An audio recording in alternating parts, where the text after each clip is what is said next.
था उसका जवां ईमान का धारा था वो, दाइए दीने खुदा अज़मत कमी नारा था वो। और अब मैं दरख्वास्त कर रहा हूँ काजी हुसैन अहमद साहब के मकतब के एक शागिर्द और उनसे बेपनाह अकीदत रखने वाले जनाब जावेद हाशमी साहब आपके सामने तशरीफ ला रहे हैं। जनाब जावेद हाशमी साहब नामोदू और मुसल्ली अला रसूल करीम मोहतरम जनाब सैयद मुनव्वर हसन साहब,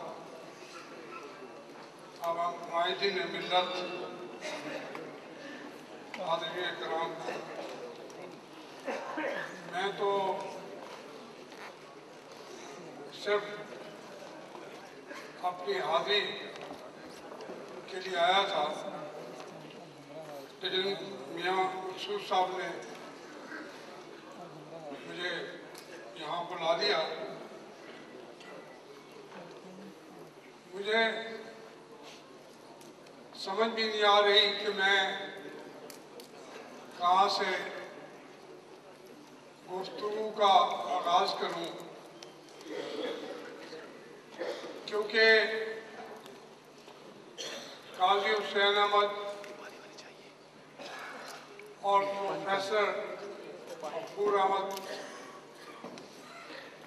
के जो इस कौम और मुल्क पर एहसानात हैं, जिस अंदाज से उन्होंने इस मुल्क की सियासत को रंग दिया और वो रंग कायम रहेगा इस मुल्क की सियासत पे, उसका तज़किरा कहाँ से शुरू किया जाए। मैंने चूँकि ये मेरी खुशकिस्मती है कि मैंने जो अपनी माँ की तरबियत से सीखा उतना ही ज़्यादा, बल्कि उससे भी कहीं ज़्यादा मैंने सैयद अबुल आला मौदूदी और इस जमीयत इस्लामी जमीयत तलबा के आगोश से मेरी माँ की आगोश के बाद ये मेरी आगोश थी। मेरी माँ की दूसरी आगोश यही थी। वहाँ से मैंने सीखा, समझा और ये मसाइल जो आज इसका तज़किरा हो रहा है, इसका तज़किरा भी और वो दूरबीनी जो समझाई जा रही थी सैयद के घराने से, वो हम सीखते रहे। जुर्रत और बहादुरी की दास्तानें भी वहीं से सीखी, मोहब्बत के ज़मज़मे भी वहीं से सीखे। काजी हुसैन अहमद साहब 70 की दहाई में आगे आए। प्रोफेसर गफूर साहब 1960 की दहाई पर भी बड़े नुमाया थे।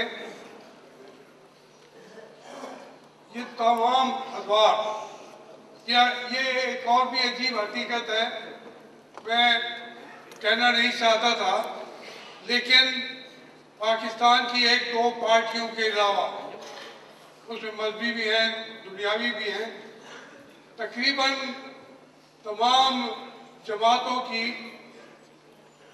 जो क़यादत है मरकज़ी, उसमें इसी आगोश के पाले हुए लोग 50, 60, 70% जो है तहरीक इंसाफ में हो, मुस्लिम लीग में हो, और जो पार्टीज हैं उन तक पहुँचे हैं सलाहियतें सीख के इसी घर से, इसी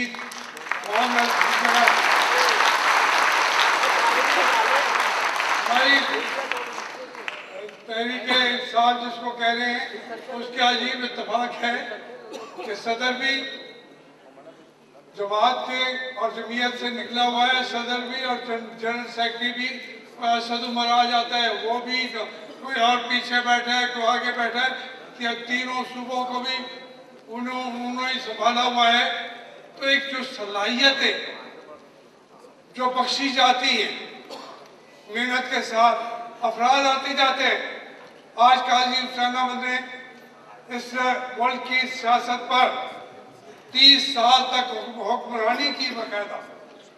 वो जो हमें कहते थे, हमारे लिए आखिरी हुक्म होता था असेंबली में बैठे हुए, अगर मैं तकरीर करता रहा हूँ और उन्होंने कहा कि नहीं अब इससे आगे नहीं, चुप करके बैठ जाए, तो मैं कहता था काजी साहब इससे आगे मैं कुछ नहीं कहूँगा, आपका हुक्म है, आपका हुक्म। तो ये उनको ये जो हैसियत हम पे हासिल थी, प्रोफेसर गफूर अहमद जो हमारे बाप की जगह पे थे, वो सब हम, और मेरी खुशकिस्मती जितनी मोहब्बत मुझे मिली सैयद मौलाना मौदूदी, जिनको मैं अपना मुर्शिद कहता हूँ और लिखता हूँ कि वही मुर्शिद है। जमात के बारे में मैंने किताबों में भी लिख दिया कि सबसे बेहतरीन तबकात में से चुने हुए लोग जो हैं वो जमात इस्लामी में मौजूद हैं। लेकिन मैं इसमें और तफसीलात में जाऊंगा तो वो एक मरहला है। हम ये कहते थे कि ये परवरिश का और तरबियत का बहुत बड़ा अदारा होना चाहिए और ऐसे निकले हुए लोग मुल्क की सियासत के तमाम पहलुओं को कंट्रोल करने की पोजीशन हो। मुझे जब भी मैं अपने इस दौर में अपनी जिंदगी से निकला हूँ, जो किरदार थोड़ा बहुत मेरे पास रह गया है कि मैंने कहाँ से हासिल किया, कहाँ से सीखा, इस्लामी तलबा से, जमात इस्लामी से, सैयद मौलाना मौदूदी से, और उससे खुश है मैं उससे। और अजीब बात यह है कि हम मुस्लिम लीग में भी थे, बल्कि जौला के कोई बात होती थी कहते थे अच्छा जी ये जमात इस्लामी वाला बोले। मैं जहाँ जहाँ गया हूँ जमात इस्लामी वाला।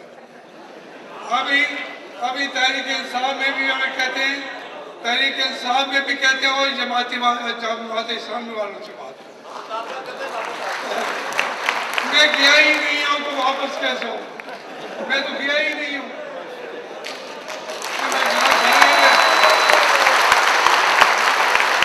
मैं कैसे जाऊँ? मैं अर्ज कर रहा था कि इस मुल्क की सियासत को जो पाकीज़गी का दर्स मिलता रहा है सैयद मौलाना मौदूदी के, उसमें से काजी हुसैन अहमद, प्रोफेसर गफूर अहमद साहब जो हमारी तरबियत करते थे, हम उनसे सीखते रहे, चलते रहे, तो वो उन्होंने ये अल्लाह ताला को मंजूर था। एक वक्त पे ये दो शख्सियात चली गई। मैं आज ये जरूर कहूँगा वक्त फिर आ रहा है, सैयद मुनव्वर हसन साहब वक्त फिर आ रहा है। हमें इस आम मरहले पे एक दूसरे के साथ मिलकर चलना होगा। वक्त आ रहा है जब असूलों की सियासत करानी होगी। जब हमने ये देखा, मुझे आज दुख है कि मशरकी पाकिस्तान गुलाम आजम निजामी साहब जिन हालात के अंदर वो अपनी जिंदगी गुजार रहे हैं, वो अगरचे उस वक्त सच कहते थे कि इनके चीजों पर ना जाएं, वो अपनी बातें हमारे सामने याद है कहते थे।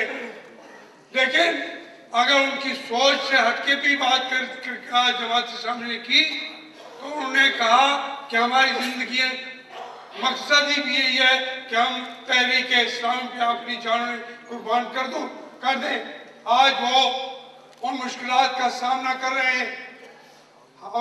हमारे आंखें खून रोती हैं गुलाम आजम साहब का और निजामी साहब और बाकी दोस्तों का कि किस तरीके से उन्होंने पाकिस्तान से मुहब्बतें की। ये मुहब्बतें करने के साथ साथ अमली इक़दाम उठाने का जरूरत होगी। गलतकारों से बचना होगा और सही मकसद के लिए हमें अपनी जिद्दोजहद को आगे बढ़ाना होगा, मिल के चलना होगा। पाकिस्तान बचाने के लिए, पाकिस्तान में सही निज़ाम लाने के लिए, किरदार की हुकूमत कायम रखने के लिए, पैसे लूटने वाले, मुल्क से चले जाने वाले आप में से कोई वो नहीं है। हम मुतवस्सित तबके के लोगों को क़यादत का शऊर दिया है आपने हमें सिखाया है कि अपनी गर्दन खड़ी करके, अपनी आंखों में डाल के डिक्टेटर्स के साथ, इन आमिरों के साथ, इस पाकिस्तान के जो मुखालफत करने वाली है, इन आमिरों का मुकाबला करो, जेलों में जाओ, कोड़े खाओ, मारे खाओ, लेकिन पाकिस्तान की बात करो। और इंशाल्लाह यही सीखा था मैंने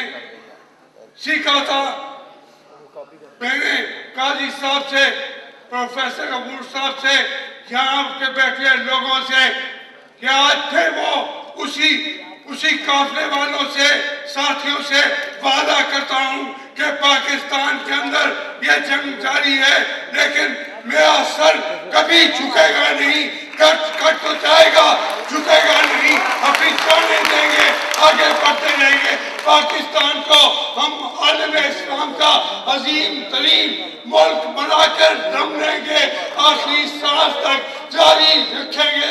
ये जंग हम काजी साहब की तरह और प्रोफेसर गफूर की तरह। अज़्म था उसका जवां, ईमान का धारा था वो, दाइए दीने खुदा अज़मत का मीनारा था।